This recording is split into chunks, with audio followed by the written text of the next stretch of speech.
I think when you truly are capable of doing things alone and do not require the presence of someone else, that's when you will really truly be your best self.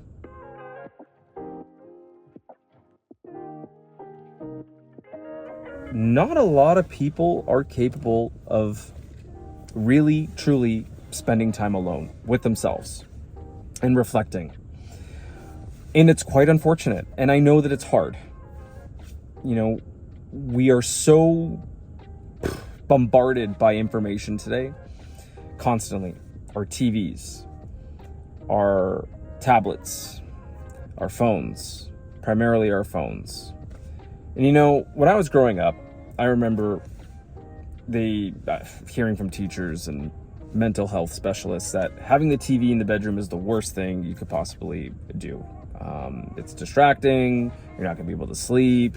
You know, the bedroom should be a place of solace. It's quiet, no distractions. You go to sleep and that's it.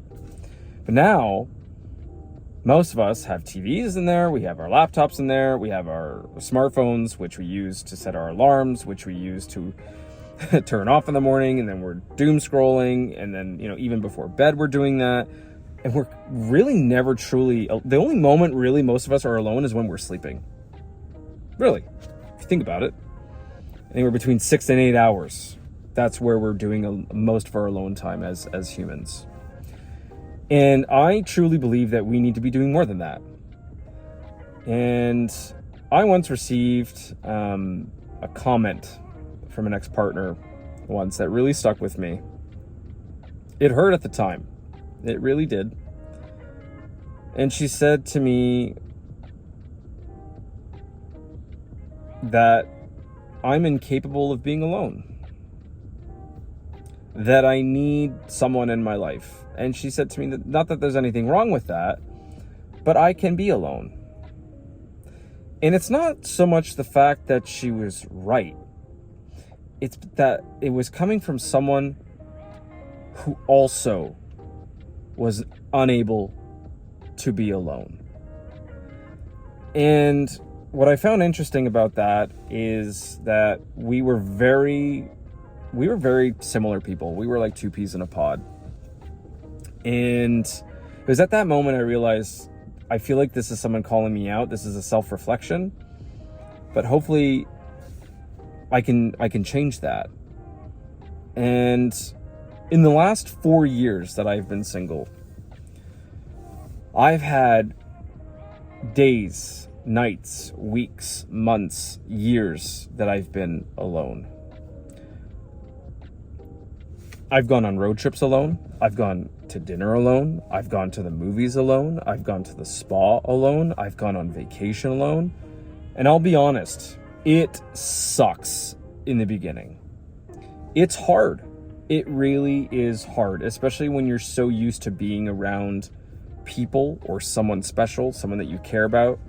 Now to be thrown out into the world and you're doing it all on your own. But it teaches you so much about who you are as a person, your limits, what you like, what you don't like.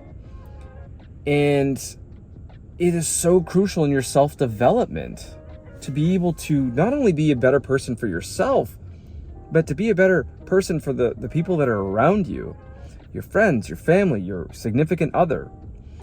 And are some days easier than others? Yeah, but you know, there are some days that are bad and hard too. But you get through them. And you'd be surprised how many people you can meet along the way that are in this like similar boat as you. And I remember when I was younger, I grew up with my brothers. I had my parents. I was very close with my mom. My parents separated at a late age. I really truly never experienced life alone until I would say, really started feeling that isolation and separating from the family and the friends and whatnot. I would say well over 12 years ago. But really truly the last 4 years have been eye-opening to me. And I'm in a way very grateful for the fact that I have gone through what I've gone through to be where I am today. because I feel so much better about myself and the ability for me to set boundaries for myself, set boundaries to, on relationships or in the workplace, and have a better tolerance towards things, and make decisions about what I want in my life and what I don't want in my life, which I find a lot of people have a hard time with. They struggle with that sort of thing. And, for me, what helped the most was really starting to do things that I never did before. Going to yoga, going to the gym, going on hikes, going skiing alone. If you're in a place where there's snow, there's something that you can do. And I used to be so fearful. I'm like, oh, I'm going to go skiing alone and people are going to judge me. And I'm thinking to myself, you're going down a mountain by yourself anyway. How can you ski next to someone? I mean, you can, but it's not like you're going to be having a conversation, and even if I go on a trip alone, who's going to know that I'm alone except myself? But I think when you're able to take a book and you're able to enjoy your own company and reflect on who you are as a person and what you like and what you don't like, I think that's going to really elevate your way of thinking. And it's also going to be something that's going to help you to not settle on things in life, whether that be a partner or a job or an environment that you're in. You're going to appreciate you more. You're going to be like, no, you know what?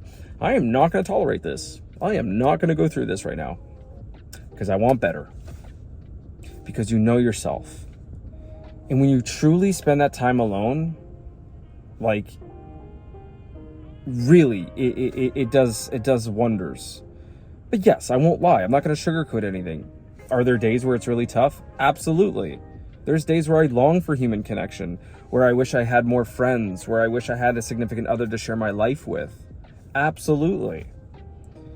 But I'd rather spend my life alone in my comfort of what makes me happy, doing the things that I like without judgment, than be in situations or relationships where I feel miserable, or I feel like someone is trying to change me because they want me to be what they want me to be. And I've come to terms with that, and I'm okay with that, and so should you. So if you're having a hard time right now, maybe you're going through a job loss, or you're going through a breakup, or you've just lost a friendship, or you're all on your own, you move to a new city, a new country, and you feel all alone, get out there, try something, join a run club, go to a cafe, go to the cinema, go to the spa, take that vacation you've been wanting to take. Heck, I planned a trip to Paris, which, let's be real, as much as I don't mind traveling alone, I'd rather go to Paris with someone. And I feel like, okay, I'm gonna go to the Eiffel Tower. I'm like, cool, all right, next. Whereas if I'm with someone, I feel like it's like, oh my God, look, I could take a photo of you. You could take a photo of me, and look at that. Oh wow, yeah, I get it, but I'm not gonna wait around. I'm gonna live my life the way that I want to live it, and so should you. So do those things alone. Don't wait on anybody. I'm telling you, you're going to be thankful for it. You're going to learn so much about yourself and your tolerance levels. And those bad days, and you will have them, I and the community here will be here, and we will talk about these things together. So don't hold yourself back. Don't limit yourself. Get out there and experience life for you and you alone, because you are the only one that matters in this movie of yours, this cinematic universe of yours. And someone somewhere will come along for the ride, and I'm telling you, you'll be much better off for it. Thanks for stopping by. Again, this is Steve with Reflections Over Coffee. I appreciate you, and I'll see you in the next one. Take care.